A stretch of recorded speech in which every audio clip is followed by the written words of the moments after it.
Bueno, muy buenas tardes a todas y todos. Bienvenidos a la Casa Virtual de la Educación Física, no solo de la Argentina, sino de Latinoamérica, del Instituto Romero Bres, que a través del EPICEF, el área de capacitación, EPICEF, Educación Permanente del Instituto Superior de Educación Física, le damos la bienvenida y en nombre de la rectora Mercedes Eman y del equipo de conducción lo mismo.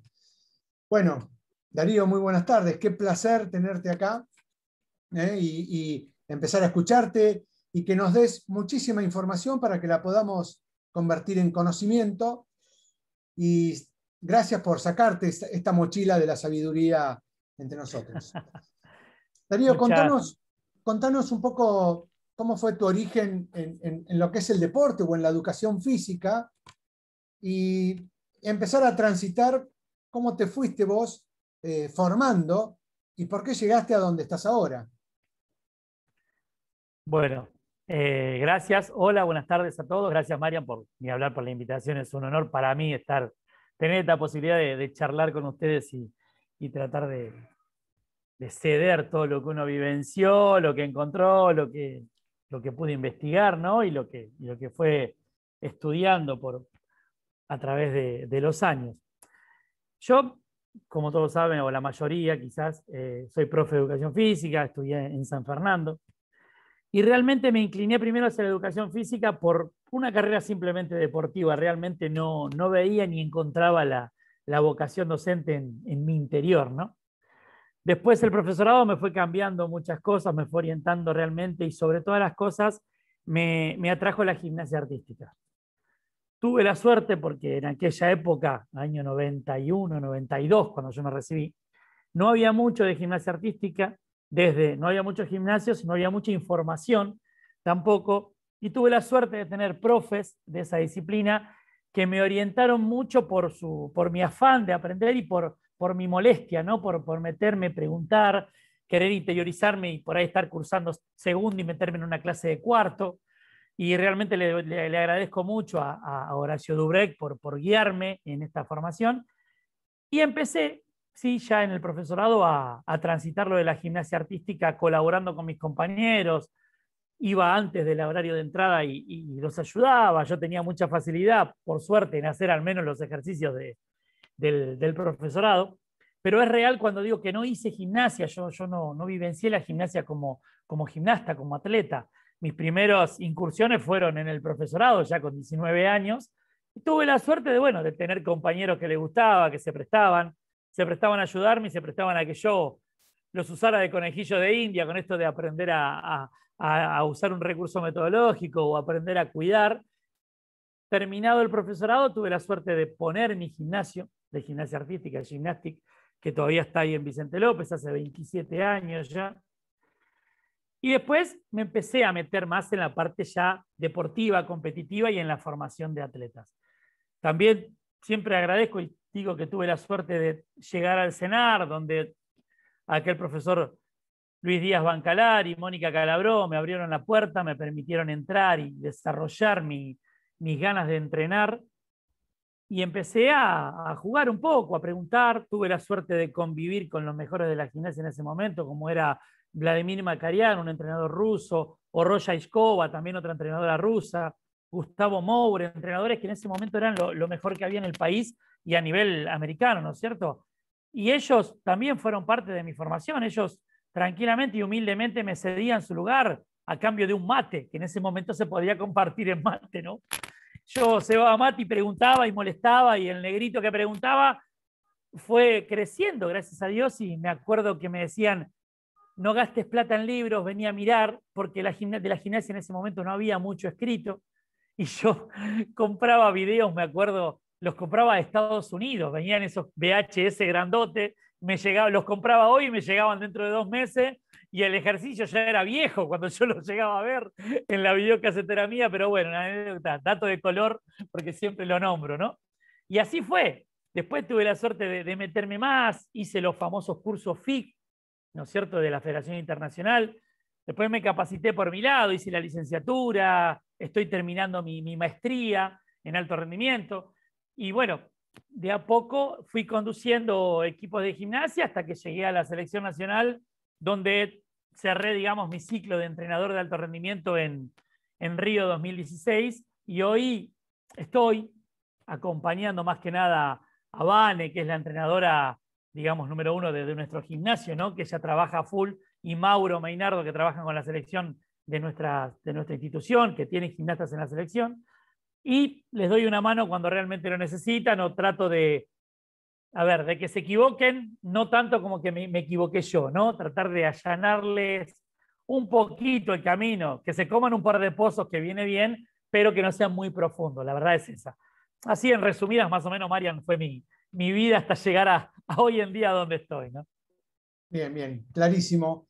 Lo importante hay para todos, pero especialmente para, hay muchas chicas y chicos que están estudiando y que se den cuenta que hay que tener un recorrido, no solo desde la teoría y desde la teoría científica, sino también de la práctica, y que unir estas dos cosas, lo que sería la praxis, bueno, hay que hacerlo, no queda otra, y no es casualidad que hayas llegado donde llegaste.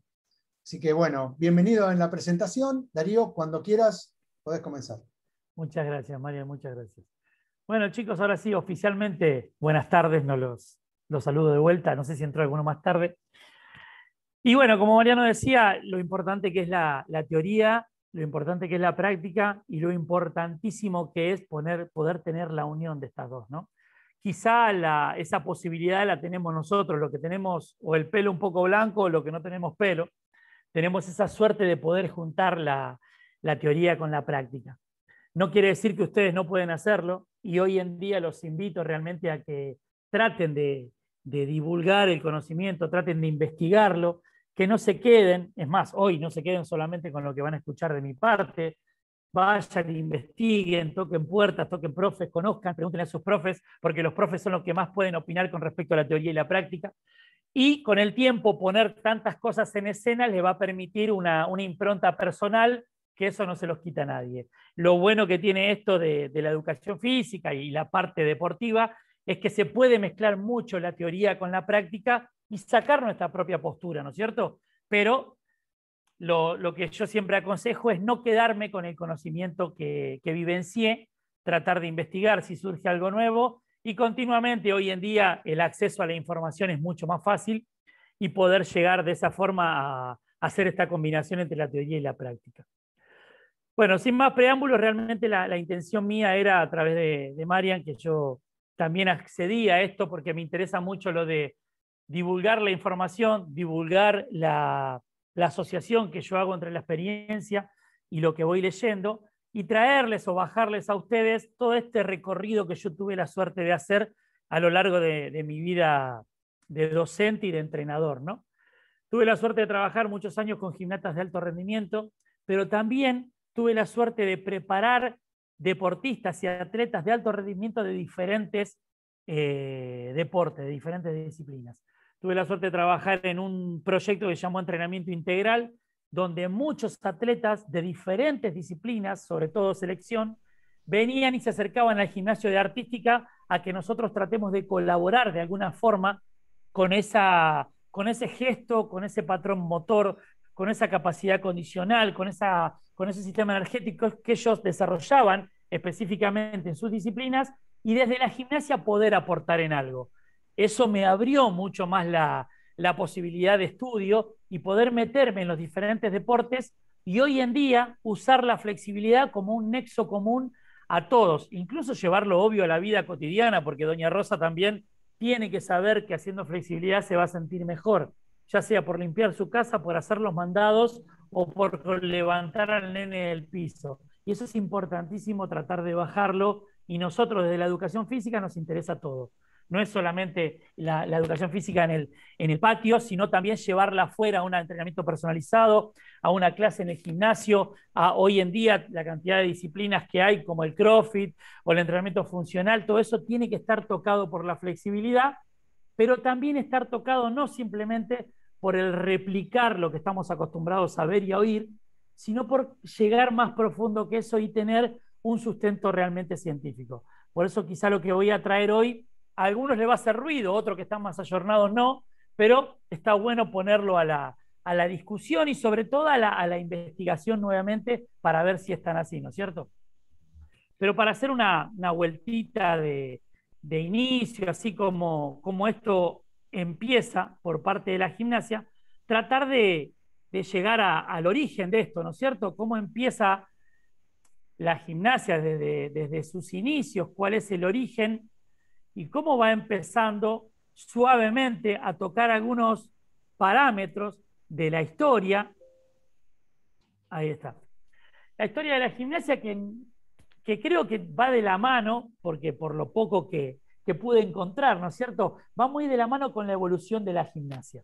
Y los que estamos en la gimnasia nos vamos a sentir muy orgullosos de esto, porque realmente aquellos iniciadores de todo esto, de los orígenes, que son esa gimnasia sueca, esa gimnasia danesa, promovida por estas personas que, como Link, ¿no? El sueco Link y sus seguidores, realmente le dan un apoyo fuerte a la gimnasia y la acompañan y meten la flexibilidad desde esos inicios, hablando cómo desarrollaban una corrección postural, hablando cómo buscaban un equilibrio entre lo físico y lo mental, relajar esos posibles cambios entre lo físico y lo psíquico. Todo esto realmente con sus evoluciones entre sus ejecuciones y sus formas de ir progresando, nos muestran que al momento de iniciar todo esto, consistía en lo que se llamaba esa gimnasia de posiciones, esos apoyos animados, ¿no es cierto? Que realmente consistían básicamente en grandes movimientos de tracciones, por sobre todas las cosas repetitivas, y que jugaban con esto de esos famosos, que ahora sabemos, ¿no? Rebotes, llegar a toquetear ahí el dolor o la molestia muscular, y con el tiempo, con la evolución, con la investigación, hoy en día se terminan llamando métodos de elongación balística, ¿no es cierto? A favor de esa evolución, nosotros tenemos que pensar que realmente podemos encontrar este tipo de evolución, ya llegando al siglo XX, más que nada, sumado y ayornado con investigaciones en la neurofisiología, ¿sí? Aquello que fue una iniciación, después se fue transformando, se fue ayornando, y este muchacho, Sherrington, funda al comienzo todo lo que tiene que ver con, al inicio, la fisiología de la elongación muscular. ¿Sí? Después, más ayornándose, más llegando al 1906, él mismo empieza a incurrir más en la fisiología y empieza a aparecer este famoso y conocido por todos reflejo de estiramiento o estiramiento por reflejo miotático. ¿Sí? Cómo va apareciendo estos conceptos a través de la información, a través de la investigación. Más tarde, obvio, otro personaje, el doctor Kabat, nos presta sus conceptos y su investigación empieza a meterse y llega a esta presentación de lo que conocemos como la facilitación neuromuscular propioceptiva o el famoso stretching, muy impactado en los Estados Unidos y muy, digamos, divulgado, ¿no es cierto? Como que son los patrones de este tipo de estiramiento.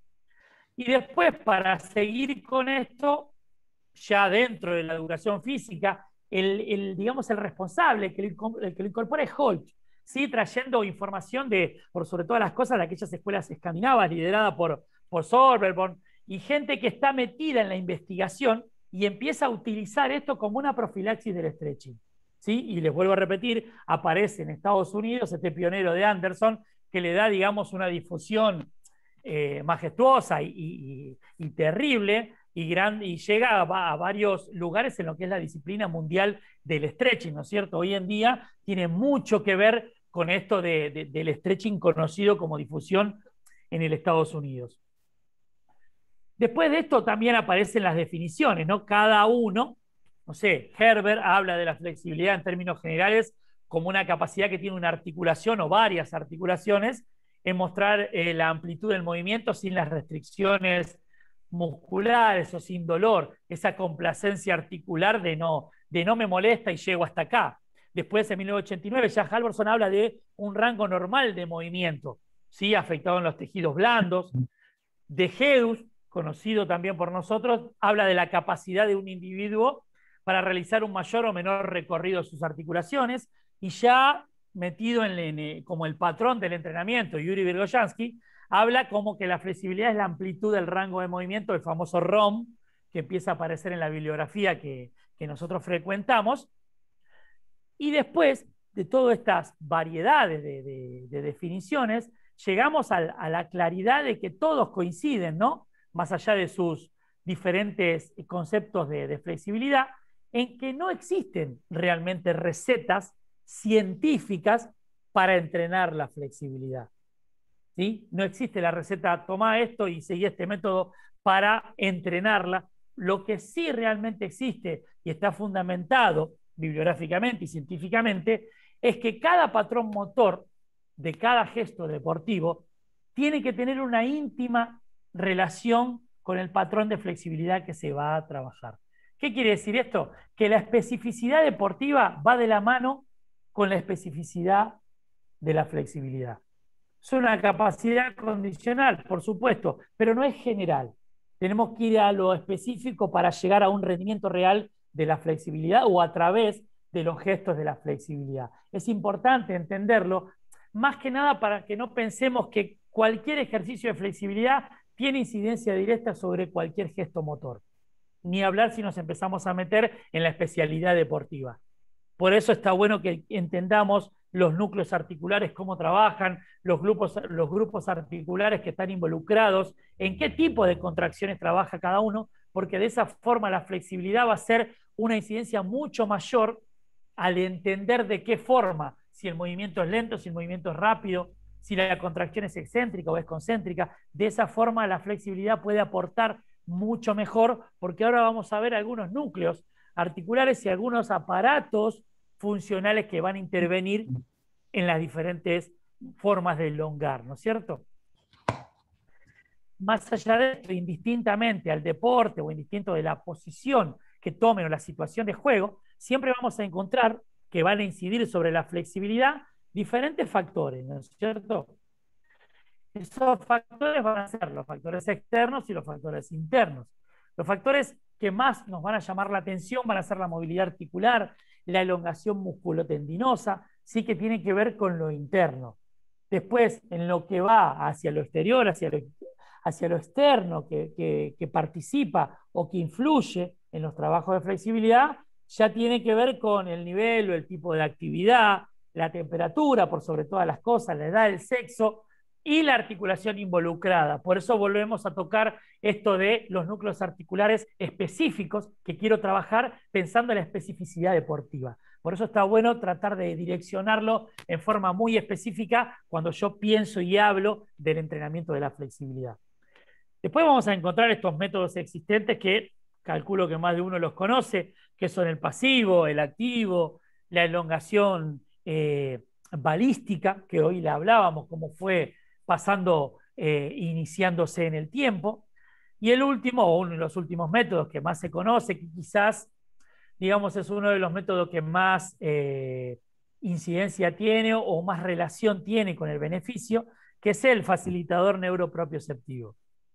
Igual cada uno de ellos en sus distintas aplicaciones y tiene sus distintos efectos en el aparato neuromuscular, ¿no es cierto? Todos estos activan siempre a diferentes órganos o diferentes participantes en la flexibilidad. ¿Sí? Algunos son conocidos como los usos neuromusculares y por otra parte los aparatos tendinosos. Cada uno referido y necesario, ¿por qué? Porque son centros de información que a nosotros nos recontra sirve para el momento de tener que trabajar la flexibilidad. ¿Por qué les digo esto? Los usos neuromusculares realmente son los receptores del estiramiento del músculo estriado.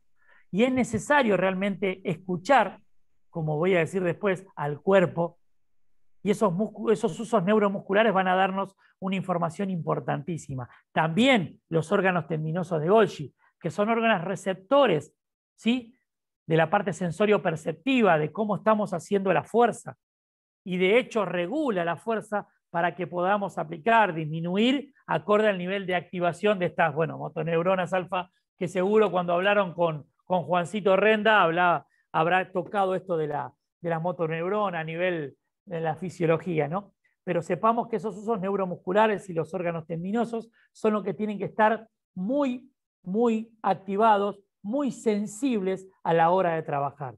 ¿Y cómo trabajan? Y cuando trabajo la fuerza, por ejemplo, el órgano tendinoso de Golgi es uno de los principales. Es el que se gana la estrella y aparece rápidamente. Cuando trabajamos constantemente o incluso en reposo, los usos neuromusculares son los que están activados ahí. O sea que tenemos información hasta incluso estando en reposo.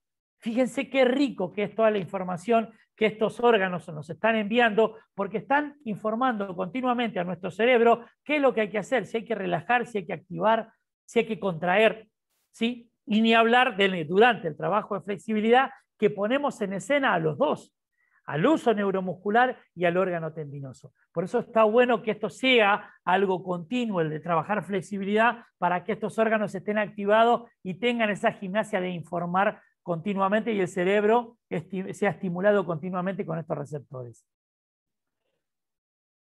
Hablado de esto, de los usos de los órganos tendinosos, de los usos neuromusculares, surge, obvio, la típica pregunta de qué pasa cuando nosotros hacemos el estiramiento de un músculo, ¿no? ¿Qué pasa? ¿Se relaja directamente? ¿Le tengo que hablar? ¿Tengo que tomar un té de boldo, un té cachamay, algo para relajar? Y no, fisiológicamente pasa otra cosa. Primero, siempre el músculo se va a resistir a cualquier estímulo de flexibilidad, de elongación muscular. La primera aparición del músculo es un tono, una contracción. Obvio, va a aparecer este famoso reflejo miotático estimulado por el uso neuromuscular.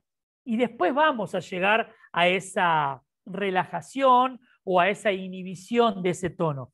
Pero vamos a pasar sí o sí por este momento de tensión, que bienvenido sea, la fisiología lo hace partícipe en el momento de la elongación muscular. ¿A través de qué aparecen? Y unas acciones, la verdad, fisiológicas que van a estar, primero, trabajando en lo que tiene que ver con acciones fisiológicas a partir de los usos neuromusculares. Después van a aparecer estos músculos protagonistas que se van a poner duros. Los antagonistas se van a tener que relajar. Eso es un repasito rápido más que nada por la fisiología. Pero sepamos que siempre que trabajemos, cada uno de estos receptores o informadores va a tener una función determinada. Por ejemplo, ¿por qué? Porque están involucrados en diferentes formas en la fibra muscular. Por ejemplo, los usos neuromusculares se encuentran en paralelos, ¿sí? A paralelo de la célula muscular. ¿Y qué pasa? Nos provee una información determinada con lo que tiene que ver con cómo modifico esa longitud y en qué velocidad la estoy modificando. Fíjense qué importante que es, porque cuando uno está haciendo una actividad deportiva, esto tiene que estar presto a la información neuromuscular, a que el estímulo nervioso viaje rápido y sea preciso. ¿Por qué? Porque si yo tengo que hacer un cambio de ritmo, el uso neuromuscular tiene que decir que el músculo va a cambiar de velocidad o va a cambiar de posición. Y por otro lado, el órgano tendinoso se encuentra en serie, ya no está en paralelo. ¿Y qué pasa? Provee una información sobre el estiramiento en el tendón, en la puntita donde termina el músculo y se inserta en el hueso. Fíjense qué loco, qué interesante que es saber cómo informan y de qué parte del músculo estoy recibiendo información. Esto cuando uno llega, más que nada a los atletas, ¿no? Y sobre todo, por ejemplo, las chicas de rítmica, ¿no? que trabajan la flexibilidad a un máximo potencial, cómo reciben ellas mismas estas informaciones de dónde están recibiendo, si de la fibra, si del tendón, si para llegar a esa fibra tengo que estar mucho más, o para llegar a la fibra de colágeno tengo que llegar mucho más en tiempo. Ese tipo de informaciones está muy rico trabajarlas para poder ser precisos a la hora de trabajar la flexibilidad.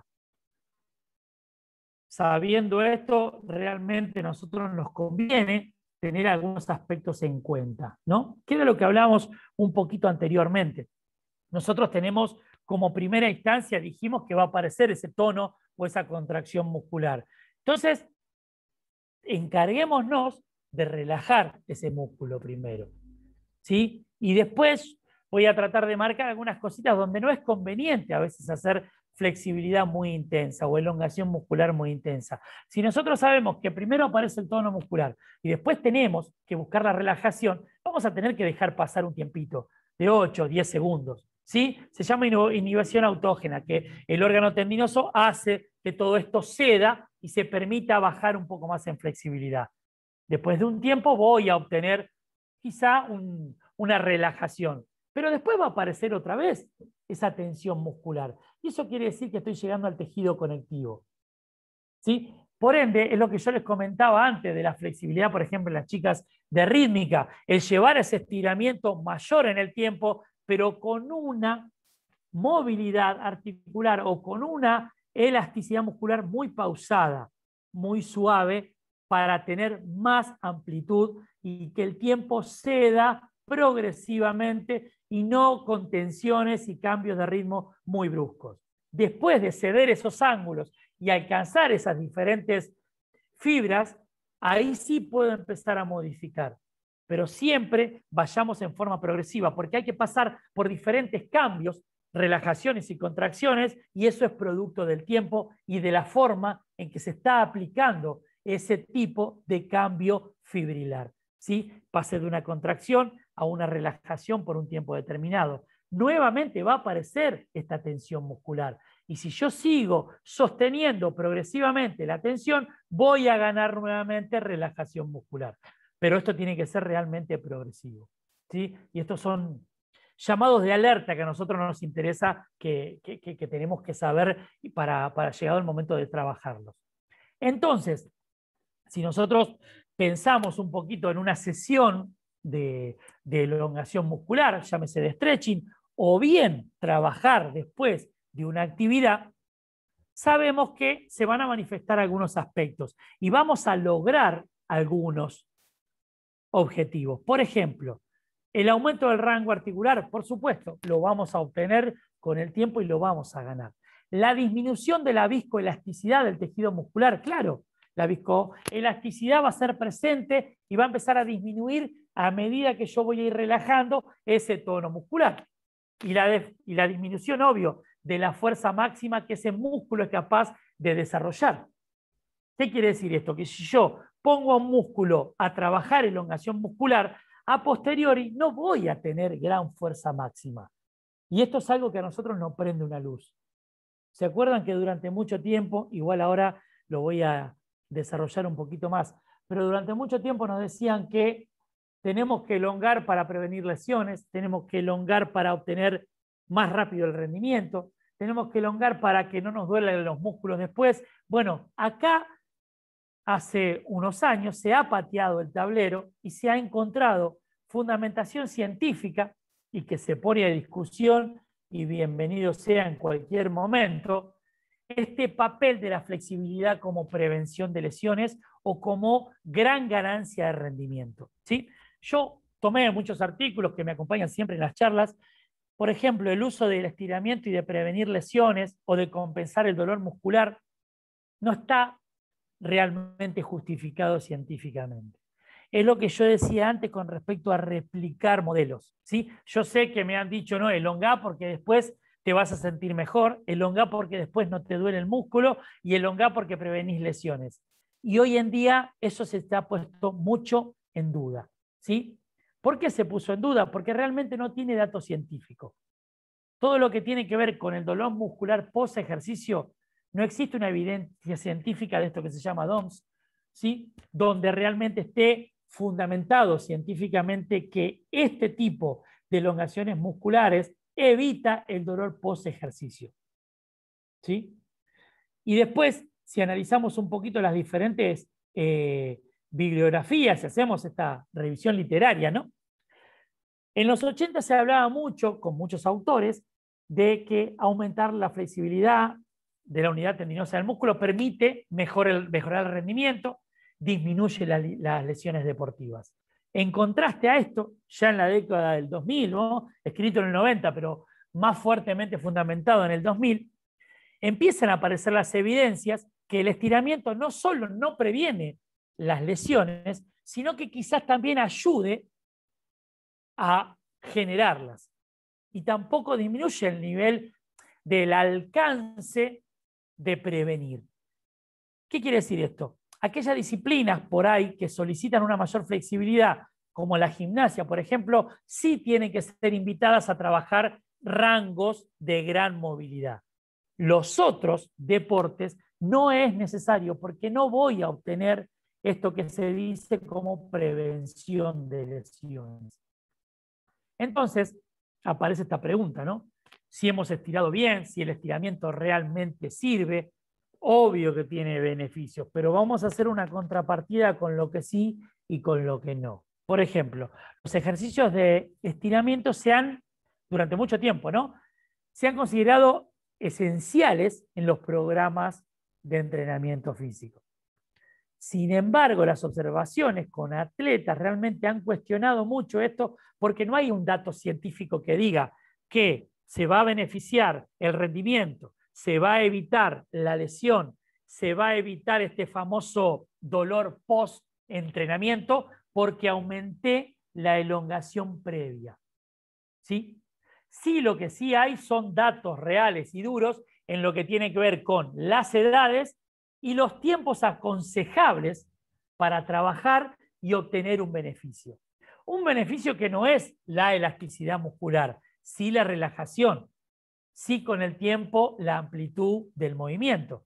Por ejemplo, en base a la carga de entrenamiento, de flexibilidad por sobre todas las cosas, podemos establecer que hoy en día sí está comprobado que 3 veces semanales de flexibilidad son más eficaces que 5. Y obvio que 1. Pero tampoco quiere decir que entrenar mucho la flexibilidad es lo que tiene una incidencia directa en el beneficio. ¿Sí? Está medido y está comprobado que 3 veces sí tienen este tipo de beneficios y el excesivo trabajo no lo tiene. ¿Sí? Y sí está también marcado los tiempos de duración en este tipo de método de flexibilidad. Por ejemplo, los 10 segundos se lo propone para el rango de la adolescencia. Los 30 segundos, o sea, exceder un poquito más, evidentemente, por la contracción muscular, en los adultos, llegar a los 30 segundos es lo más aconsejado posible. Y en adultos mayores, tocar el minuto o acercarnos a esos 60 segundos es lo más prudente que se busca. Obvio, sin llegar al límite del alto dolor. Esto es lo más específico y más comprobado que hoy en día se tiene, ¿no es cierto? Entonces, conociendo este tipo de aspectos, este tipo de fundamentos, ahora sí podemos ir a esto de qué se puede hacer y qué lo es lo que no tenemos, ¿no es cierto? Entonces, en base a la relación entre la flexibilidad y las lesiones deportivas, realmente no existe la evidencia suficiente que nos diga, elonguemos antes de la actividad deportiva, que no nos vamos a lesionar. Es algo que ya está medido. Sí, la flexibilidad debería ser incluida como parte de la entrada en calor. La metodología dinámica sí resulta ser útil durante la entrada en calor en la flexibilidad, sobre todo en los deportes que tienen velocidad y potencia. ¿Se acuerdan que al comienzo habíamos hablado de esto de la incidencia y la relación íntima entre el deporte o la velocidad del deporte o la especialidad del deporte y una gran relación con la calidad de flexibilidad? Entonces, si yo estoy trabajando deportes que involucran la flexibilidad en el movimiento muscular, la velocidad en el movimiento muscular, la flexibilidad tiene que tener ese rango de velocidad también participativo. ¿Sí? Y también otra cosa, sujetos que poseen alto grado de flexibilidad no están exentos a padecer del dolor post-entrenamiento o post-actividad deportiva. ¿Sí? Porque con el criterio de elonguemos para que después no nos duela nada, la gente que tiene mucho rango de flexibilidad debería no elongar, pero tampoco está exento del dolor. Acá aparece el otro título que es el estiramiento post-ejercicio. Sí favorece la relajación muscular, por supuesto, pero no nos da la garantía que hacerlo antes no vamos a entrar en ese dolor. Y sí, un cartel grande, importante, que la musculatura cortada es más susceptible y más propensa a la lesión tendinosa. Por supuesto, porque un músculo muy acortado tracciona mucho de ese tendón que va insertado al hueso y de ahí empiezan sí las molestias y las potenciales lesiones. ¿Se entiende? Entonces, a modo de aclaración, que este cartelito se lo robé a mi amigo Juan Renda, nosotros tenemos que tener unos aspectos claros que nos tienen que acompañar, ¿no es cierto? Primero que hay que evitar estiramientos en estado de fatiga, que es lo que hablábamos antes. ¿Por qué? Porque esos usos neuromusculares no se encuentran en la forma óptima. Y no se olviden que esos órganos que son los que avisan, son los receptores y los que envían la información, tienen que estar de manera óptima. Si están cansados, ese umbral disminuye y a su vez hay una activación más alta del otro órgano que es el tendinoso. ¿Y genera qué? Que inhibir el músculo o llegar a la relajación de la masa muscular sea mucho más difícil. Y quizás estoy acostumbrado a que en 30 segundos, 40 segundos ya puedo insistir un poquito más en bajar a ese ángulo. Pero si estoy cansado, todos mis órganos tendinosos y mis aparatos tendinosos van a estar también cansados. Por ende, mis umbrales van a trabajar en forma diferente. Por eso se invita a que no hay que estar en estado de fatiga cuando empecemos a trabajar el estiramiento. Solamente la relajación muscular es importante hacerla cuando terminé de hacer un trabajo intenso o cuando terminé de hacer un picadito, no sé. Pero relajen, pero no hagan un estiramiento intenso, porque sepan que los transmisores de información, los que captan, van a trabajar en desventaja. Por ende, la información no va a ser precisa y no va a llegar al músculo ese factor de inhibición necesario para que se relaje. Y eso es importante tenerlo en cuenta. Esto es un aspecto más que nada fisiológico. Me interesa traerlo, traje a título informativo, lo que tiene que ver con el reflejo miostático inverso, con la inhibición recíproca, con cuando un músculo se relaja, cuando uno se contrae, el otro tiene que relajarse. Pero sé que lo han charlado con Juan y no quiero meterme en la fisiología y sí seguir con esto de la práctica deportiva o, por ejemplo, algunos datos que la práctica terapéutica nos brinda a título informativo de lo que podemos hacer y qué podemos llegar a tocar y qué beneficio podemos llegar a tener a través de los trabajos de estiramiento, ¿no es cierto? Los métodos de estiramiento, lo que tiene que ver en la parte terapéutica y la parte físico-deportiva, no provocan un aumento de longitud en el músculo. ¿Sí? Por otro lado, los estiramientos solo modifican de forma limitada el grado y la rigidez, ¿no es cierto? El tiempo y el grado de la rigidez muscular. Después de finalizar ese estiramiento, el músculo vuelve a su posición normal, por esa capacidad elástica que tiene. Por otro lado, los estiramientos provocan disminución de la actividad de esas motoneuronas. ¿Sí? Que eso es importante que lo tengamos claro, porque de ahí se identifica el tono muscular. Después, dentro de estos trabajos de rehabilitación, que está bueno que nosotros también a veces nos involucramos como profe, a veces cuando aparece un tratamiento de un desequilibrio muscular, no sé, una escoliosis, donde aparece una zona o un acortamiento de un lado del otro muscular, ¿no es cierto? Donde hay una zona muy contraída y una zona que está más relajada, lo más aconsejable no es solamente buscar relajar, porque no vamos a tener gran beneficio. Sí activar muscularmente a través de una hipertrofia la zona que está más relajada. Eso es algo que tenemos que entender, ¿sí? Porque quizá el equilibrio muscular aparece mucho más rápido cuando yo ataco la zona que no tiene gran contracción muscular y no me dedico tanto a relajar la zona que está con gran contracción. Eso es importante tenerlo en cuenta por sobre todas las cosas cuando encontramos escasa movilidad debido al gran tono muscular que hay. Hay que activar también los músculos que no están tan activados muscularmente o con hipertrofia. Hay que invitar al músculo que está relajado a que realmente gane un tono muscular para empezar a compensar lo que está faltando de ese lado. Y después también tener en cuenta que el músculo se expone a un estiramiento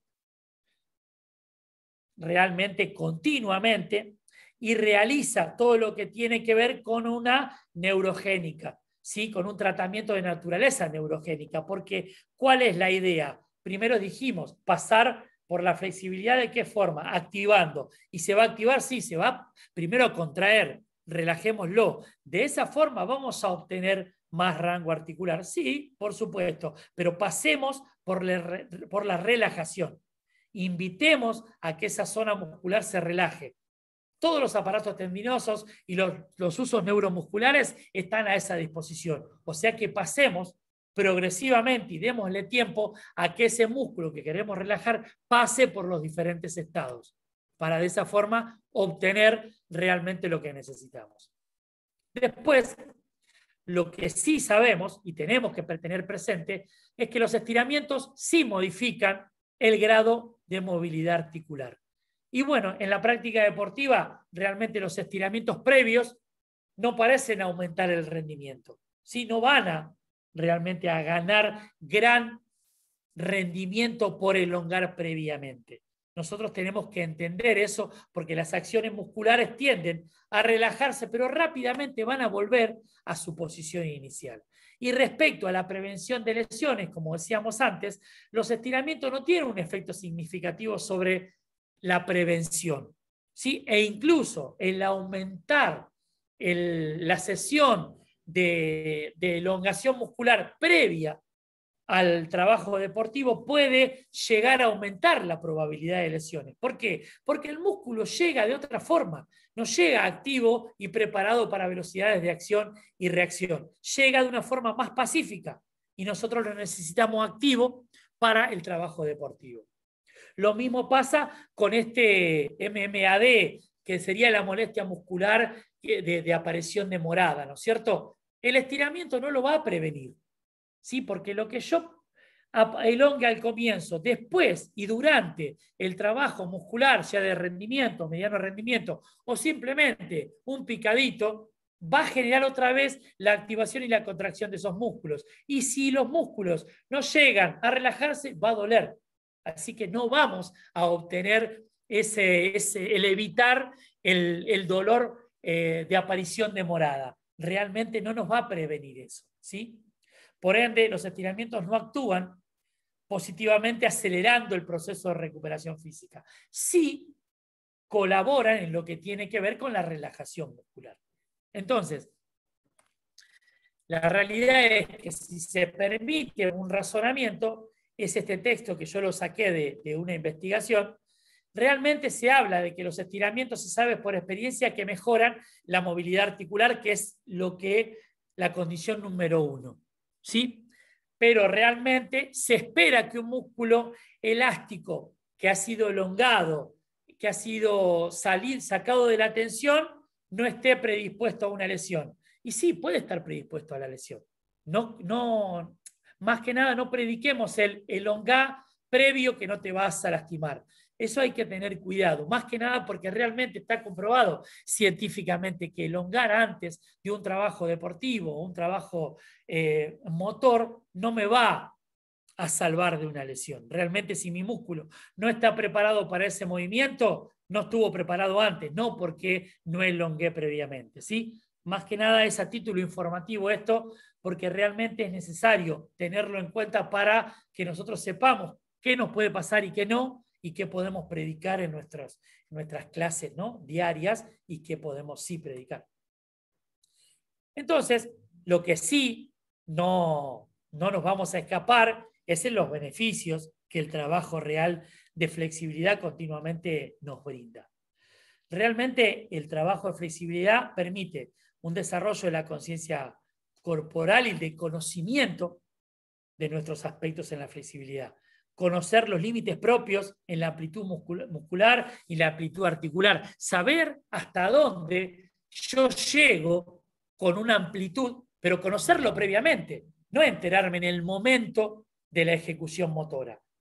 ¿El trabajar flexibilidad en forma continua beneficia la vida cotidiana? Por supuesto, porque me da estados de alerta, me da información. Todos esos órganos tendinosos, usos musculares que antes habíamos nombrado, nos están informando continuamente que hasta acá podés llegar. Y es esto de saber escuchar el cuerpo, ¿no es cierto? Y nosotros dentro de la clase de educación física o dentro del entrenamiento que hagamos, tenemos que predicar esto y que nuestros estudiantes o alumnos o los que a cargo sepan escuchar su cuerpo, identificar los umbrales de las zonas de trabajo y de dolor, saber que hasta acá me duele, bueno, esto es un rango articular que yo tengo. Hasta Juan, se escucha un poquito más bajo, Juan. Darío. ¿Ahora? Ahí está perfecto. ¿Ahí se escucha bien? Ahí sí, gracias, perdona. Ahí está. Entonces, decíamos, identificar los umbrales de las zonas de trabajo es importantísimo a la hora de tener que trabajar, informar y saber hasta dónde yo puedo llegar. ¿Sí? Mejor después ni hablar, que mejora la funcionalidad de esos receptores que justamente estábamos hablando, porque los tiene activos continuamente.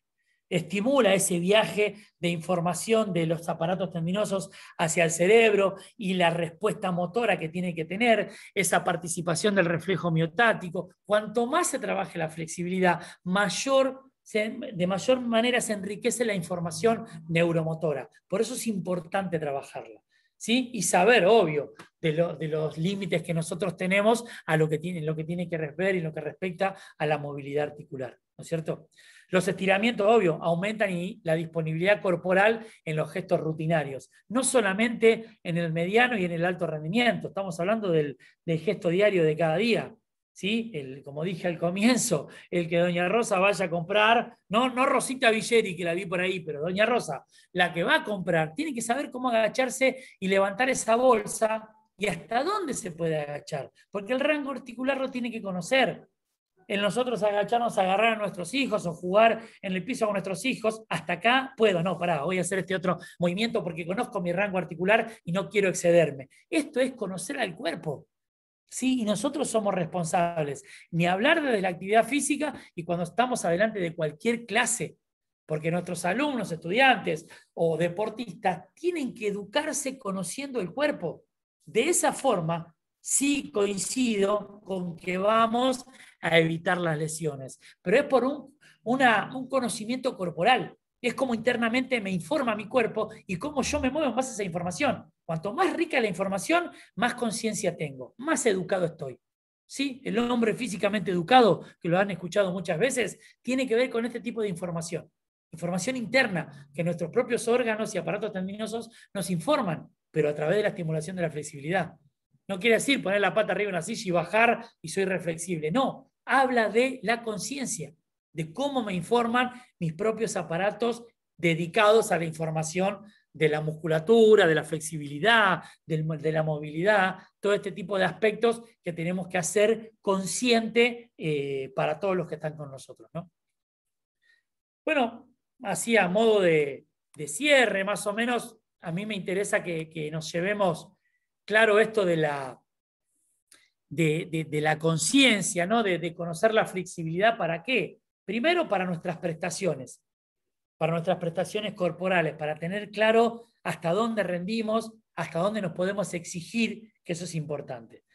De esa forma vamos conociendo nuestras limitaciones, lamentablemente, que van a ir apareciendo. Y al menos saber que si esta limitación está, puedo trabajarla y quizás mejorarla. Pero por otro lado, sabemos cuáles son nuestros beneficios. Y a través de todo esto, fundamentar, sobre todo nosotros que somos docentes, fundamentemos con respaldo científico. ¿Sí? Fundamentemos sabiendo que si elongamos de esta forma, activamos esto. Que si nos duele, está trabajando esto otro. ¿Por qué? Porque para llevarla a la práctica está bueno tener el fundamento que nos respalda. A ver, a mí me gustan los modelos que se ven y se copian. Copiemos, pero también sepamos el fundamento que estamos copiando, que es algo importantísimo, ¿sí? Yo soy uno de los primeros en copiar modelos porque me encanta, pero busco a ver qué es lo que estamos fundamentando cuando hacemos esto. Y es algo que hoy en día la educación física necesita mucho, ¿sí? El respaldo científico, el fundamento, el llevarlo a la práctica, ponerlo en escena y escuchar al otro que me va a dar una información importante. Y ahí hay que intercambiar. Vos estás recibiendo esta información del músculo porque te pasa esto. Sí, es una forma de educar a través de esa flexibilidad, a través de esos patrones motores que yo quiero enseñarle o simplemente ampliar ese rango de movilidad que estamos logrando o estamos tratando de conocer. Bueno, esto era mi pequeña, digamos, presentación. Tengo a disposición, y esto se los dejo, obvio, estos recursos bibliográficos que a mí me interesan mucho, que si tienen algún momento, en algún lado, los recurran, porque realmente son reseñas, son aspectos y son fundamentos sacados de páginas realmente que son serias y tienen el apoyo científico por detrás que realmente está bueno que lo empecemos a predicar y nos movamos por sobre todas las cosas con estos respaldos, ¿no? Que es algo importante. Así que muchas gracias por haber escuchado y los escucho con preguntas, ahora sí. Bien. Muy bueno, Darío. Muy bien, muy claro. Muy claro. Algo que es bastante complejo, muy claro, ¿eh? Muy bien. Bueno, ¿alguna pregunta? Acá en el chat. Acá, no. Mariano, yo más que una pregunta. Dale, Darío. Una pregunta que todo el mundo.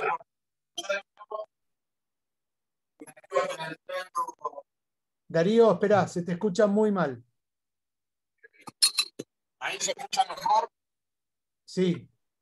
Bien, perfecto. Saco la cámara porque muy de cerca no. Dale, dale, dale. Yo lo que planteaba es que para su interesante, uno debe plantear ciertos trenes de orientación antes de después de la actividad, donde realmente poner. Espera, Darío. Y se escucha recortado. Darío, se escucha muy recortado. Si querés, mándamela por WhatsApp, la pregunta, y yo la replico. Dale, buenísimo, mejor, mejor. Muy bien. ¿Alguna otra pregunta mientras esperamos a Darío? En el mientras tanto te pregunto, Sí. ¿cuán tan jerarquizada está lo que sería la flexibilidad, el entrenamiento? Y hablo a nivel general, hablo de todo. Dejemos la gimnasia de lado. Dejemos Sí. la gimnasia de lado. Pero yo te pregunto, por haber entrenado equipos de fútbol, de hockey y demás, ¿hay una conciencia colectiva de los preparadores físicos o de los jugadores? ¿Qué jerarquía tiene la flexibilidad comparada con la velocidad, la fuerza, etcétera, etcétera? Yo desde mi punto de vista y por lo que he leído, muy poco la flexibilidad está involucrada realmente en el entrenamiento, tiene un peso realmente liviano, ¿sí? Si lo comparamos con las diferentes capacidades condicionales, ¿no? Porque entiendo que el rendimiento se basa en la especialidad de esa capacidad, no sé, el velocista trabaja la velocidad plenamente y el que hace fuerza trabaja la fuerza plenamente. Pero realmente lo que pasa es que la flexibilidad, primero, se conoce poco y está muy poco fundamentado científicamente. Ahora se está replicando mucho el beneficio con fundamento científico, pero sí se ha trabajado la flexibilidad, donde la flexibilidad es protagonista del deporte. Vos me decías, dejá la gimnasia. Claro, las gimnasia, la rítmica y la artística tienen que salir porque la flexibilidad es un condicionante de puntaje ahí. Por eso la flexibilidad se trabaja plenamente. Si en el atletismo te sacaran puntos o te aumentaran segundos porque no aumentás la zancada, la trabajarías más. Si en el vóley te sacan un punto porque no sacas el brazo bien de atrás y te obligan a aumentar la movilidad articular, la trabajarías. Si tuviese penalización, la poca flexibilidad se metería enseguida en los deportes. Como no tiene incidencia dentro del resultado del deporte, claro, no del resultado beneficio deportivo, ¿sí? No aparece. Y a ver, no digo que es entendible, pero cuesta convencer por ese lado, ¿sí?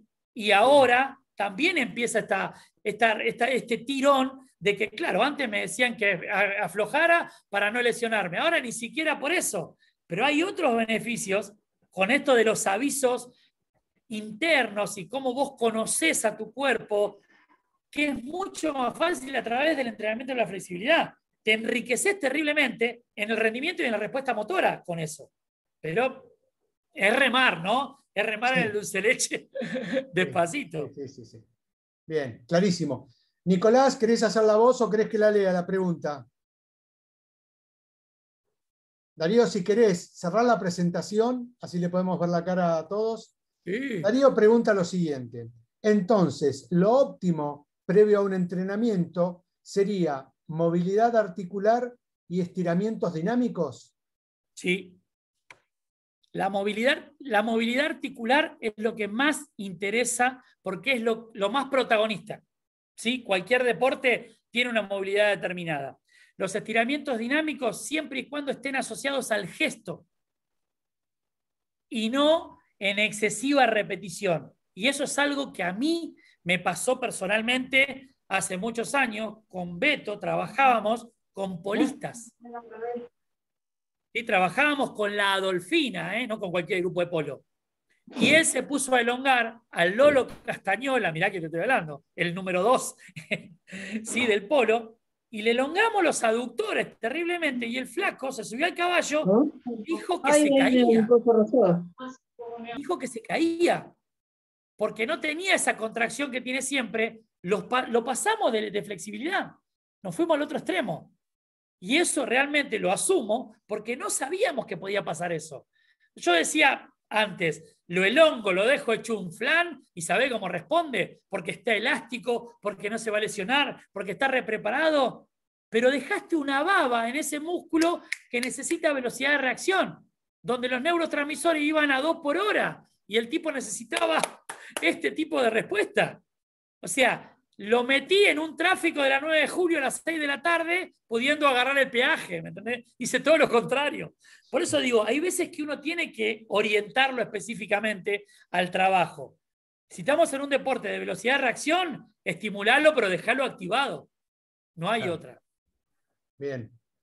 Y pregunta también, y para desarrollar la flexibilidad, ¿lo mejor sería un día aparte destinado puntualmente a la flexibilidad?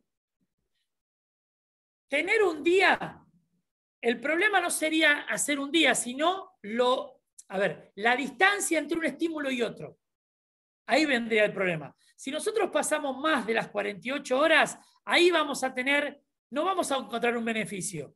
Es como cualquier capacidad condicional que vos querés activarla continuamente. Le das poquito, específico y seguido. Pero ahí están los resultados científicos que nos mostraban que 3 veces realmente tienen una incidencia importante. Una vez no. Y todos los días tampoco.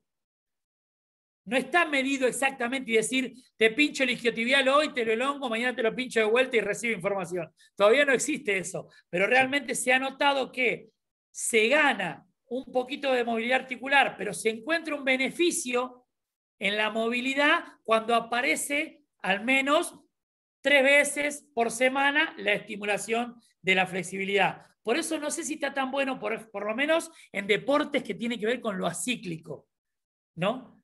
En la gimnasia directamente la tenés que hacer todos los días, porque es un papel protagonista. Y en los otros vos tenés estiramiento, acortamiento continuamente. O sea que 3 veces por semana vas a tener que practicarlo. Tenerlo una vez esporádicamente no te va a dar un beneficio. Bien, vale la aclaración, 2 aclaraciones. 1, Nicolás no se refería a un día solo, pero vale la aclaración tuya, Darío, de la importancia de que no sea un día solo. Sí, obvio, clarísimo. Muy bien. ¿Alguna otra pregunta? Bien, mito. ¿No elongar antes de salir a correr o elongar antes de salir a correr? ¿A qué le decimos elongar? Si es ponernos la pata acá arriba, ¿sí? No. Salvo que sea gimnasta de rítmica y se te está yendo el colectivo, no te va a variar en nada. ¿Sí? Tiene que ver la íntima relación con cuál es tu situación en estado de reposo y qué es lo que vas a hacer después. Si vos sos un tipo que sale a trotar por un tema de hobby, de sentirse bien, de salud, tenés que preparar esos músculos a una situación similar a la del ritmo de trote. Si vos sos un velocista de 100 metros llanos y vas a correr, elongalo, estiralo, pero no lo pases porque después la respuesta neuromotora es otra. Por eso yo decía al comienzo lo de la relación y la especificidad con la disciplina inmediata. En las únicas disciplinas donde vos tenés que ganar mucha elongación muscular, mucho rango articular, es la gimnasia rítmica y artística. En las otras necesitas sí o sí que la pared muscular esté activa rápidamente. Por eso los trabajos son muy diferentes. Hoy hablabas cuando hicieron este proyecto del entrenamiento integral que fue excelente. Fue excelente. Pregunto de chusma nomás, ¿con qué te encontraste? Me imagino, a ver, con los diferentes deportistas, y en realidad no es que quiero hacer una comparación ni con la rítmica ni con la artística, pero te encontraste, me imagino, con algo totalmente diferente. Mirá, la realidad fue me encontré mucho con personas que tenían sus patrones motores totalmente desarrollados, pero desarrollados en su situación deportiva. ¿Qué quiero decir con esto? Un armador central de selección de handball, 1,80 m, grandote, te mete miedo si lo cruzas por la calle, ¿sí? Yo lo empujaba para atrás para que se caiga de espalda y la cara de pánico que tenía ese muchacho era terrible. El arquero de handball, lleno de masa muscular, elongación muscular en sus piernas, todo, lo subía arriba de la anilla, lo apoyaba en un apoyo inestable y se le movía todo. ¿Pero por qué? Porque sus neurotransmisores no funcionaban igual. Sus órganos tendinosos de las articulaciones no informaban una situación tan diferente a la que pasaba en el deporte. Lo cagabas a pelotazo y el tipo era un animal con la velocidad de reacción. Lo ponías en una base inestable y no sabía qué músculo activar. Por eso para nosotros fue tan rico, porque yo me dediqué realmente a generarle problemas a atletas de alto rendimiento. Con la que más me costó generar el problema fue con la Peque Pareto. Porque la Peque terminó haciendo flip-flap, mortal adelante, giros, en la paralela, en la viga, en todos lados. Su prestación motora es excelente en lo que hagas. Hoy en día la ves subiendo cosas al Instagram que inventa cosas de preparación física, pero porque tiene su cabeza inventando continuamente. Y yo creo que el atleta de alto rendimiento tiene que estar presto para eso. Porque sobre todo el deporte abierto. Me dicen, la gimnasia es muy difícil. La gimnasia es más fácil, porque vos picaste derechito y sabés cómo caes. En el resto de los deportes, no sabés lo que viene del otro lado. No sabés si viene una trompada, no sabés si viene un empujón. No, nunca vas a caer derechito. Siempre te van a buscar desestabilizar. Y eso son situaciones abiertas que no solo el cerebro, sino que los órganos que informan de las articulaciones tienen que estar preparados para eso. Y eso se estimula a través de la cadena de flexibilidad. No hay otra.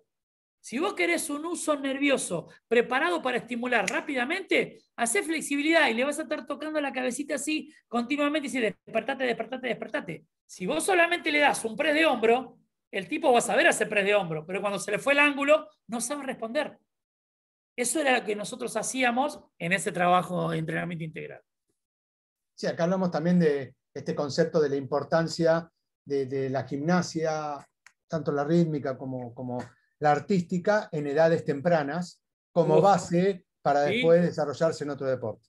Sí, sí, o sea, sí. todo club que se entienda que es serio en cuanto a la formación de sus futuros deportistas, todos deberían de pasar en edades tempranas por las gimnasias.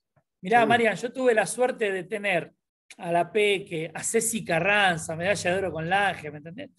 Y Ceci tiene su escuela de Optimis en Rosario y 20 minutos antes y 20 minutos después, acorde el día, hacen gimnasia.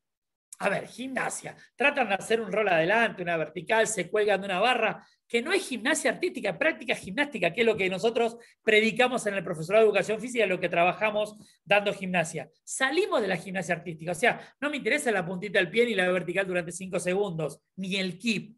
Trata de darte vuelta lo más rápido posible, cosa que tus cadenas musculares funcionen a favor tuyo, ¿sí? Porque no sabes lo que te va a deparar el deporte abierto después. Por eso la educación motriz en edad temprana abre un montón de posibilidades, ¿entendés? Para mí, entre los 3 y los 9, 8, la gimnasia tiene que estar obligada en la educación física. Pero no la gimnasia artística, sino esta vivencia motora, nada más. Bien. Susana, ¿querés preguntarle vos o le pregunto yo?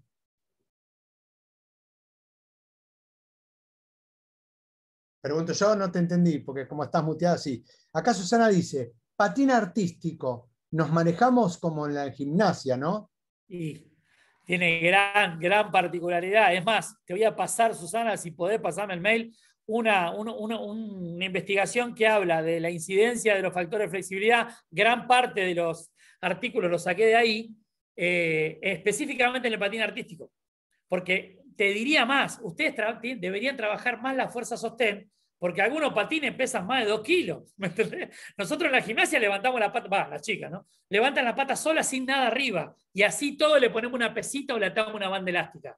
Ustedes, la contracción excéntrica, concéntrica, isométrica, las aperturas, los giros, esas informaciones, con 2 kilos en cada pata, ni hablar que la tenés que estimular, por supuesto. Sí, dale para adelante igual.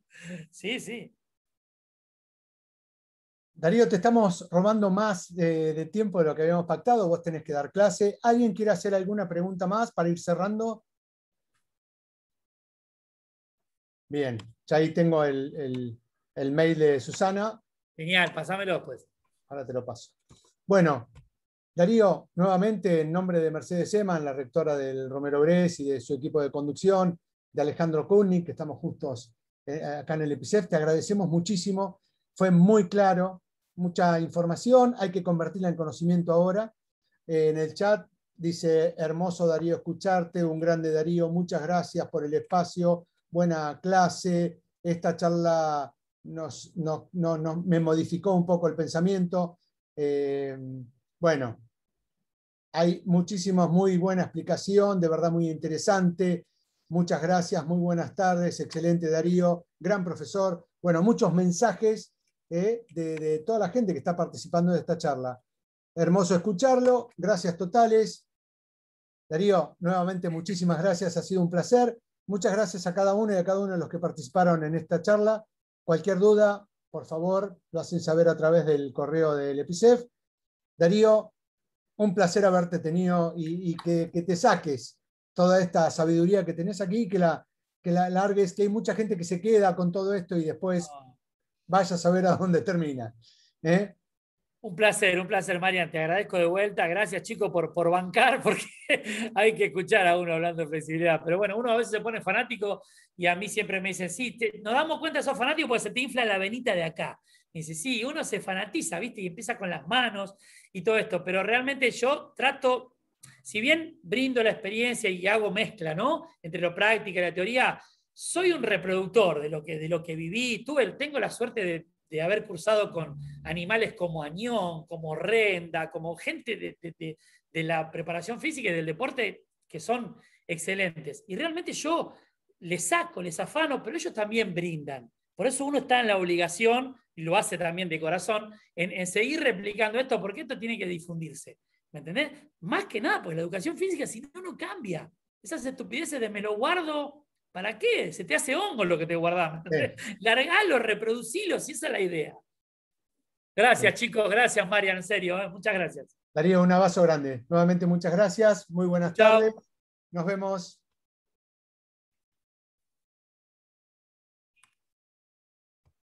Darío, muchas gracias. Marian, nos vemos. Isma, querido, un abrazo grande.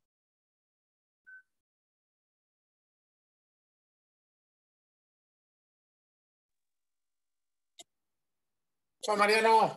Nos vemos. Darío. Bueno, una lástima. Se te escucha muy mal.